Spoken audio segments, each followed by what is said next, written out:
bringing you the best of local Atlanta businesses in 2 minutes. This is the Daily 2.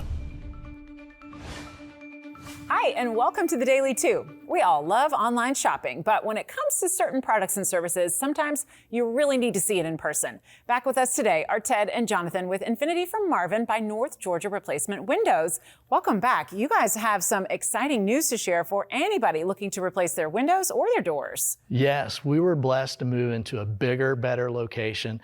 It's helping make our business more efficient, and people love to see the difference in the side-by-side comparisons with the Infinity from Marvin fiberglass windows to the other options. It's great to see it in person. Now, what else can someone expect when they visit the Alpharetta showroom? Well, I'd say first of all, expect to meet some of the most educated window and door experts in the business.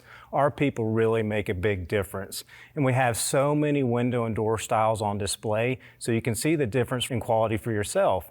And our showroom also includes some of the newest technological advances available in windows and doors today. And if someone wants to stop by the Alpharetta showroom for a consultation, do they need an appointment? You can just drop by. We're here Monday through Saturday, so you can see the beautiful Infinity from Marvin fiberglass windows yourself. They're going to improve your home's energy efficiency, your comfort, and your curb appeal. And we promise a stress-free experience without pressure or pricing games. And do you offer any discounts or specials for people who may stop by the showroom or have you out to their home? Absolutely. Just give us a call or visit our website. We have some special offers right now, including smart money plans with 0% interest rates. Thank you, guys. That's a great offer and great information. If you're looking to replace your windows and doors or would like to stop by the Alpharetta showroom, you can visit ngwindows.com to learn more. I'm Jen Hobby with the Daily 2.